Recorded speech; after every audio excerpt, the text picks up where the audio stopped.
अपना दोस्त KD audio की तरफ से। तो दोस्तों आज जो हमारे साथ जो बोर्ड आया हुआ है, जो हमारे पास बोर्ड आया हुआ है, सेलकॉन की तरफ से आता है। सभी को पता है क्या चीज़ है क्या नहीं है, ठीक है। तो सभी जानते ही हैं। मैन्युफैक्चरिंग डेट आप देख सकते हैं, बोर्ड पे 200 वाट गोल्ड लिखा गया है, ठीक है। तो ये एक नॉर्मल सी पैकिंग होती है जो कि सेलकॉन के हर बॉक्स पे देखने को मिलता है। जो उनके सीरीज़ हैं, जो उनके बोर्ड्स हैं, ठीक है, वो सभी आपको देखने को मिलता है। तो ये बोर्ड एक्चुअली आपको बता भी दूंगा इसके बोर्ड के पीछे क्या चल रहा है क्या नहीं चल रहा है, मार्केट में कितना पॉपुलर है ये बोर्ड, कितना पॉपुलर नहीं है। तो वो सारी बात कर लेंगे इस वीडियो में। तो रिव्यू मैं आपको दे ही रहा हूँ बोर्ड का, ठीक है। रिव्यू मैंने बॉक्स को निकाल के अलग रख दिया है, तो ये मैं आपको रिव्यू दे ही देता हूँ इस बोर्ड का, क्या क्वालिटी है क्या क्वालिटी नहीं है। तो ये आप देख सकते हैं बोर्ड जो हमारे सामने आया हुआ है, ये आया हुआ है सेलकॉन इलेक्ट्रॉनिक्स की तरफ से, ठीक है जी। अब होता ये है कि सेलकॉन के पास जितने भी बोर्ड हैं, या आज की डेट में जिस पे भी जितने भी बोर्ड हैं, वो सभी के पास एक दूसरे के ही बोर्ड हैं। आज की डेट में मार्केट में पॉपुलर डिज़ाइन ही यही है। ये डिज़ाइन सेट्रॉन के पास भी अपना है, सेट्रॉन के पास भी ये बोर्ड मिल जाएगा, सेलकॉन के पास ये बोर्ड मिल जाएगा। बट ये वाला जो बोर्ड है डेक्सा के पास अवेलेबल नहीं है अभी तक, ठीक है। तो इस बोर्ड का एक्चुअली बहुत मतलब इस बोर्ड की अगर आप मान के चलें कि इसकी जो इनपुट है, इनपुट क्वालिटी और आउटपुट क्वालिटी दोनों ही सुपर्ब हैं, ठीक है। क्योंकि इसका जो इनपुट आपका जाता है वो आपका आईसी के थ्रू जाता है, ठीक है, जो कि जिसमें आईसी मैं आपको दिखा देता हूँ, TL072 आईसी इसके अंदर लगा हुआ है। वहीं अगर आपका जो ये जो ट्रांजिस्टर इसमें लगे हुए हैं, ये आपका एक, हालांकि इस सर्किट पे अभी तक ढंग से कोई रिसर्च हुई नहीं है, पता नहीं कंपनी ने किस बेस पे लगाया। बाकी मुझे जो लगता है वो ये है कि इसमें जो पॉपअप का जो साउंड हमें मिलता है जब हम एम्पलीफायर ऑन ऑफ करते हैं, तो उस टाइम जो पॉपअप का साउंड होता है, तो उससे आपको अच्छी राहत मिल जाएगी। तो वो उसलिए ये लगाया हुआ हो सकता है, ठीक है जी। तो इसके कुछ सर्किट पे हमने थोड़ी सी चर्चा भी करी थी, मतलब कुछ इसके सर्किट को थोड़ा सा ध्यान से बारीकी से देखा भी था। बट इस सर्किट में एक चीज़ और बेहतर हो सकती थी, ठीक है। तो उस सर्किट को बेहतर करा जा सकता था कि हमारे पास एक्चुअली आप देख पा रहे हो, तो मैं आपको बहुत जूम से क्लियरली दिखा रहा हूँ। ये वाला जो रेजिस्टेंस आप यहाँ जो देख रहे हैं 1.8 के का ये जो रेजिस्टेंस है, ठीक है, R18 पे, इसको एक्चुअली ग्राउंड करा गया है, ठीक है। तो ये आप देख सकते हैं इसको पूरा ग्राउंड करा गया है, ठीक है। तो ये एक्चुअली क्या है कि आपका जो गेन होता है उस गेन को ये बहुत ही लिमिट तक कंट्रोल कर देता है। बट अगर आप इस सर्किट में आप अगर इसका रेजिस्टेंस का वैल्यू 18 के, 15 के, 22 के, 33 के तक लास्ट रखते हैं, तो इसका गेन बहुत अच्छा इन्हेंस हो जाता है, ठीक है।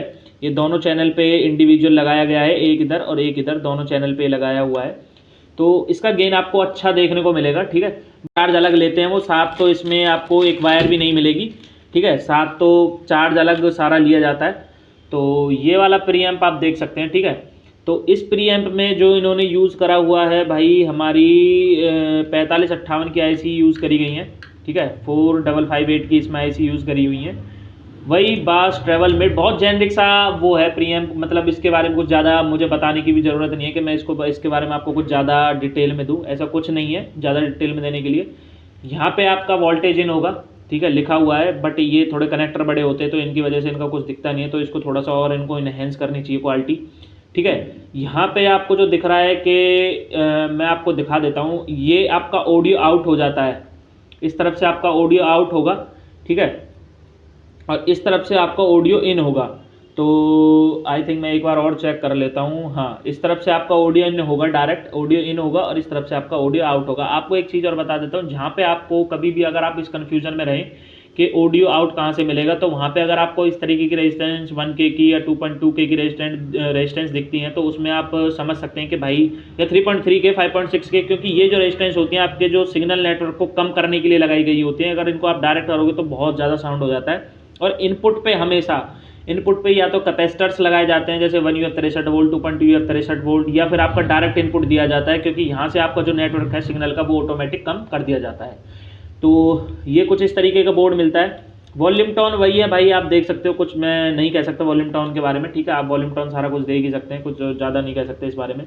तो ये वाला जो बोर्ड है, अगर आप चाहते हैं परचेज़ करना तो परचेज़ कर सकते हैं। अगर अच्छा आप इंडोर में कोई साउंड सिस्टम चलाना चाहते हैं तो इस वाले ऑडियो बोर्ड का आप हमसे परचेज़ कर सकते हैं, या फिर आप डायरेक्ट सेलकॉन से भी जाकर इसको परचेज़ कर सकते हैं। ठीक है। ये एक बजट फ्रेंडली ऑडियो बोर्ड है और अच्छी क्वालिटी आपको आउटपुट देने में सक्षम है, अच्छी आपको आउटपुट दे देगा ये ऑडियो बोर्ड। तो आज की वीडियो में सिर्फ इतना ही दोस्तों, मिलते हैं किसी नेक्स्ट वीडियो में। तो केडी ऑडियो चैनल को लाइक शेयर सब्सक्राइब जरूर करना और इस बोर्ड के बारे में आप अपनी कमेंट में राय जरूर बताना कि इस सर्किट का क्या खेल है, हालांकि बोर्ड का नहीं, सर्किट का क्या खेल है, इस सर्किट में आपको कैसी क्वालिटी देखने को मिलती है, तो वो चीज़ मुझे आप कमेंट सेक्शन में जरूर बताना। तो आज की वीडियो में सिर्फ इतना ही दोस्तों, मिलते हैं किसी नेक्स्ट वीडियो में। केडी ऑडियो चैनल को लाइक शेयर सब्सक्राइब जरूर करना। बट ओवरऑल इस बोर्ड की जो क्वालिटी है वो वैसे ही सुपर क्वालिटी है, एक अच्छी क्वालिटी है इस बोर्ड के। पीछे से पीसीबी वगैरह भी सारी देख सकते हैं, ठीक है। क्वालिटी एक बहुत एक अच्छी क्वालिटी में ये बोर्ड मिलता है। पावर फिल्टर्स में जो लगाए गए हैं हमारे 47 या 50 वोल्ट लगाए गए हैं, ठीक है, तो ये हो जाता है। हालांकि जो कंपनी, जो आज की डेट में जो लोग हैं वो इस बोर्ड पे जो ट्रांसफार्मर यूज़ करते हैं 30-030 यूज़ करते हैं, मैं रिकमेंड करता हूं कि आप इस पर 30-030 यूज़ ना करें बिल्कुल भी। इस पर आप maximum max to max 25-025 minimum 24-024 use करें, 6 एम्पियर 8 एम्पियर तक। क्यों ऐसा, क्यों मैं आपको बता रहा हूँ, वो इसलिए इसके अंदर आप 100 ओम और 56 ओम की ये दो रेजिस्टेंस देख रहे हैं, ठीक है। इन दोनों रेजिस्टेंस से एक नेटवर्क बनता है जो कि आपका 15-015 की वोल्टेज आपको आउटपुट में देता है, जो आपका प्रीएम्प चलाता है, जो कि ये यहाँ पे लगे हुए हैं, जिस पे आप नंबर भी आप यहाँ पे देख सकते हैं, ठीक है। ये कुछ BDX54C CC039 करके कुछ इन्होंने लिखा है। बाकी पहले यहाँ पे 7915 और 7815 लगते थे, तो उनसे जो आपको आउटपुट मिलती थी वो यहाँ पे 15 वोल्ट ग्राउंड और -15 वोल्ट का आपको आउटपुट मिलता था, प्लस पॉजिटिव 15 वोल्ट और -15 वोल्ट और ग्राउंड, ठीक है। तो इस जो नेटवर्क के साथ में एक इशू ये था, अगर आप 30-030 पे जब इसको यूज़ करते थे तो यहाँ पे 56 ओम का रेजिस्टेंस और 100 ओम का रेजिस्टेंस बर्न हो जाता था जब आप इस पर लोड देते थे प्रीएम्प से। तो अभी क्या है कि अगर आप इस पे वोल्टेज कम देंगे तो हालांकि नेटवर्क अभी भी उतना क्रिएट करेगा, क्योंकि इसमें जीनर डायोड के साथ इसमें लगा हुआ है, 12 वोल्ट 15 वोल्ट के जीनर डायोड लगे हुए हैं। बट जब आपको एक इनको एफिशिएंट वोल्टेज दोगे, मिनिमम इतना वोल्टेज दोगे आप, मतलब कि जिससे ये बोर्ड में कोई हार्मफुल एक्टिविटी ना हो, तो ये बोर्ड ईजिली रन करेगा। हालांकि लगाने के लिए इस पर मैक्स टू मैक्स आप 30-030 भी लगा सकते हैं, बट फिर आपको एक काम इसमें ये करना होगा कि आप इसका ये वाला जो सेक्शन है उस सेक्शन को आप इसमें यूज़ ना करें, मतलब प्रीएम्प इसमें ना लगाएं। उसके लिए 12 की एक अलग से सप्लाई बना के आप उसको यूज़ करें, ठीक है। तो बात कर लेते हैं इसमें जो ड्राइवर सेक्शन में जो हमारे ट्रांजिस्टर लगे हुए हैं CDIL के 4793, मतलब कि 4793 और 1837 दोनों तरफ लगे हुए हैं। और हीट सिंक आपको इसमें गोल्ड, मतलब anodize gold anodize heat sink देखने को मिलती है कंपनी की तरफ से। भाई हमारी तरफ से तो अभी तक इसमें कुछ भी नहीं है, ठीक है। पीछे आपकी 2 वाट की रेजिस्टेंस देखने को मिल जाती हैं जो कि ये लगी हुई हैं, ठीक है। और क्या है कि स्पीकर के लिए हमारा यहाँ पे ये वाला ऑप्शन आपको देखने के लिए मिल जाता है। स्पीकर आप यहाँ से कनेक्ट कर सकते हैं, प्लस माइनस करके, ठीक है। ये आपका इनपुट वाला सेक्शन हो जाता है, यहाँ से आप प्रीएम्प से इनपुट दे सकते हैं अपना, ठीक है जी। इसमें आप प्री जो क्या कहते हैं हमारा प्रीएम्प से इनपुट दे सकते हैं। यहाँ से आपको क्या कहते हैं आपका जो वोल्टेज जो होगा जो आप प्रीएम्प में देना चाहेंगे 12-012 15-015 वो दे सकते हैं। ये आपका 0.5 वोल्ट के लिए हो जाता है, ठीक है। BT कार्ड जो आपका ब्लूटूथ कार्ड होता है, सॉरी, उसको रन करने के लिए हो जाता है। अब बात करते हैं इसके प्रीएम्प की। तो इसके साथ प्रीएम्प भी आता है, हालांकि साथ कुछ